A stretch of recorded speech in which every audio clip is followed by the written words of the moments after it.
Andrew, thank you very, very much for that introduction. The poet Shelley once said that poets are the unacknowledged legislators of mankind. And I think we could also say the same thing these days, unfortunately perhaps, about management writers and management gurus. They seem to have an unnaturally large influence on the way that we live our lives. In the 1980s and 1990s, the idea that really changed the world as much as any management idea was the idea of shareholder value, that the purpose of companies really is to maximize shareholder value. This was the ultimate metric which companies should use to see how efficiently they were running. This changed the way that companies operate. It changed the way that CEOs and other managers were remunerated. It really was the guiding idea that all companies, particularly in the Anglo-Saxon world, but not only in the Anglo-Saxon world, used to measure how effectively they were operating. Now, what we're seeing at the moment is a huge reaction against that idea. It's a reaction, really, of course, that was consolidated by the 2007-2008 financial crisis, which was blamed on the unrestrained pursuit of shareholder value. But it's an idea which had been gathering pace with some help from Peter Drucker and others long before that. And the notion really was that the pursuit of shareholder value was forcing companies to act in a much too short-term way, that they were too focused on quarterly earnings, that they were giving too many incentives to managers to maximize the value of the company in the short term rather than in the long term, that investors were obsessed by the short term, holding shares on a very, very short-term basis. In 1960, the average investor in the New York Stock Exchange held their shares for 8 years. Today, it's about 4 months. There is also the rise of, as we heard this morning, of electronic trading, whereby people opt in and out of ownership of companies by the minute, by the millisecond. And they're not really focused on the long-term health of companies. They are, as we heard, gaming the system. So there were a lot of worries about short-termism, and particularly also this coincides with CEOs seeing the length of time that they spent as CEOs collapsing. It's now down to about 4 to 6 years, having been much longer in the past. So everything seems to be pushing companies and investors to take a short-term view rather than a long-term view, and that worry was sort of reinforced massively by the financial crisis.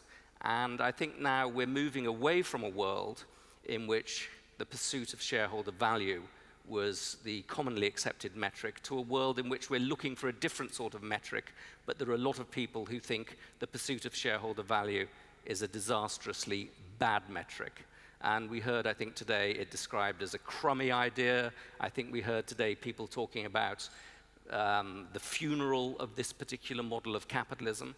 And what really worries me, and what I want to address in my remarks today, is the idea that we're going to move from one extreme view, which is that the pursuit of shareholder value is the be-all and end-all of capitalism, to another extreme view, that the pursuit of shareholder value, quarterly earnings, and the rest of it has no value whatsoever. Indeed, it's a system which leads to disastrous short-termism and even to economic crises. And I think that's dangerous to move from one extreme view to another, and it's getting things wrong. Basically, I think that shareholder value is a very valuable tool.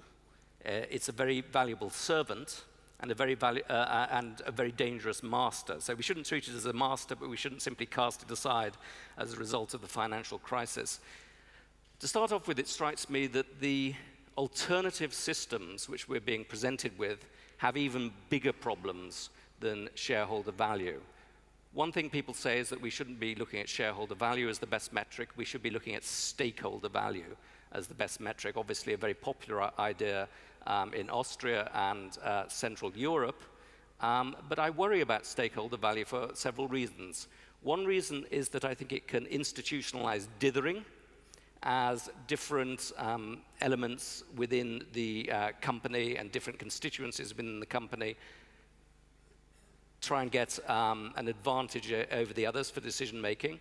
Secondly, I think that it can give enormous power to managers. Now, what Michael Jensen was saying when he launched the whole shareholder value movement was that managers are rent seekers, that they will always try and get hold of bigger offices, more elaborate jets and the rest of it. Now, he might have gone too far with that, but there is a sense in which managers can be rent seekers, and stakeholder value gives them a chance to pick off various constituencies, to shift their support from one constituency to another, and to make sure that they are always the people making the ultimate decisions, that they're not held to account to any external set of standards. So I think that stakeholder value is a dangerously vague and infinitely manipulable system. So I think we have to be careful about that.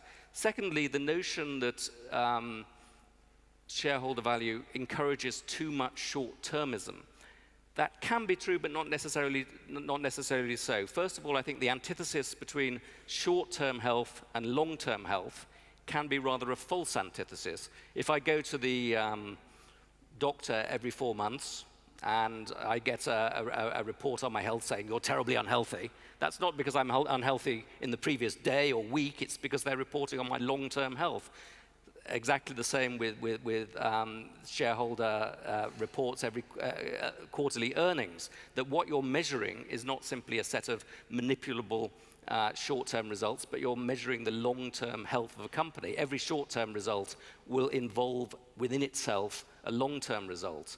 Secondly, I think it's quite important to be aware of short-term warning signs. Capital can be too patient as well as too short-term. If you look at the Danish company Vestas, I think it's lost 90% of its shareholder value in the last 4 years. The CEO is still in place. I would say he shouldn't be in place. We should have got rid of him. Companies can be much too patient. Or if you look at what happened to Nokia under its former CEO, he was there for 4 or 5 years as the company absolutely collapsed in value. They should not have kept that man on for so long. The company would be in a much better position now if it had taken notice of short-term shareholder results, if it had been less patient. And I think we also have to remember that the pace of change in the modern economy is incredibly fast. It's getting faster. So having various short-term feedback mechanisms that say you're actually missing the market is changing, is not necessarily a bad thing. And finally, I think the markets can be more patient than people think they are. If you look at what Amazon has done to build itself up into a world-beating company, it has always kept its operating profits pretty low. It's always invested very, very heavily in the future. It's always made big bets and has explained that quite openly to the markets, and the markets have been patient. They've given it time to do that. So in many ways, it's a matter of how you handle the market, not the market itself. So I think we should be very, very careful in going from one extreme position to another extreme position. There's lots of value in shareholder capitalism. There's lots of value in short-term quarterly earnings. But we have to treat these things as servants, not as masters. And we have to get better, as it were, at managing shareholder capitalism. Not get rid of it, not denounce it as a crummy, lousy system that we need to get away from, but treat it in a more intelligent way. And I think there are signs that this is beginning to happen at the moment. First of all, there are many companies, a growing number of companies, that are refusing to offer guidance on quarterly earnings. Unilever, and we'll hear from the CEO of Unilever tomorrow, being one of them, IBM being another. There are many companies that do that. They can choose to opt out of the system. I think that's perfectly legitimate. There are other companies that are saying, look, we're going to play the quarterly earnings game, but we're also going to give you a longer roadmap, such as IBM, which I think has given a roadmap to 2015. So analysts have a different set of metrics, and investors have a different set of metrics to look at.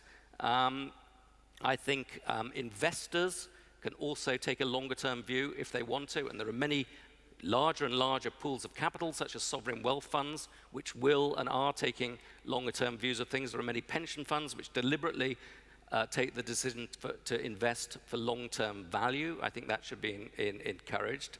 I think it's important that directors should also take a longer-term view. One of the big problems, particularly since Sarbanes-Oxley, has been that company directors have become much more obsessed by short-term results, much more obsessed by ticking the correct boxes, much less involved in the setting of strategy. And this is, I think, something that directors themselves and CEOs are aware of. And directors, I think McKinsey did a big study of this, and what McKinsey discovered was that directors were very frustrated by the sort of information that they were given by companies, by their executives. They wanted to be involved much more with strategy than they are. So I think, again, that should be encouraged. The directors should be encouraged to take a longer-term view and should be given richer and better information on the ways that companies behave. Finally, I think there's the whole issue of CEO performance, the way that CEOs are paid and monitored. I think there's a great virtue in tying the performance and the motivation of CEOs to the long-term performance of companies, to the long-term creation of shareholder value. There's a great problem with allowing them to game the system, allowing them to decide when they sell their shares, how they sell the shares, because that gives them all sorts of incentives to drive down value in the short term, or to drive up value in the short term in order to maximize their results. So I think there are all sorts of rules that could be set about holding their shares to retirement or to after retirement, taking away their discretion about when they sell shares, which gives them an incentive to invest, to make sure to invest for the long term, to create shareholder value for the long term. So I think the critics of the system that we have at the moment are wrong when they said that it leads to financial crisis Armageddon. I think there are many reasons why we had the recent financial crisis that are completely unconnected with the pursuit of shareholder value. Asia had a financial meltdown with a very different model of capitalism. Capitalism, throughout its hundreds of years of history, has always moved in cycles and always seen meltdown. So I don't think you will stop that sort of cycle by getting rid of shareholder value. I think there are many merits to the pursuit of shareholder value. However, it does have a downside. It does, I think, give too many incentives to invest for the short term, to underinvest in R&D, and to game the system. The answer to that is not to get rid of it, but to tweak it, but to adjust it, because ultimately linking the performance of companies and the measurement of companies to the creation of long-term wealth, long-term shareholder value, and giving some sort of external metric to the way that you measure managers, giving some sort of sense of incentives for them to make difficult decisions is absolutely vital. So I would give 2 cheers to shareholder capitalism, 2 cheers to quarterly results, and let's improve the system rather than get rid of it. Thank you.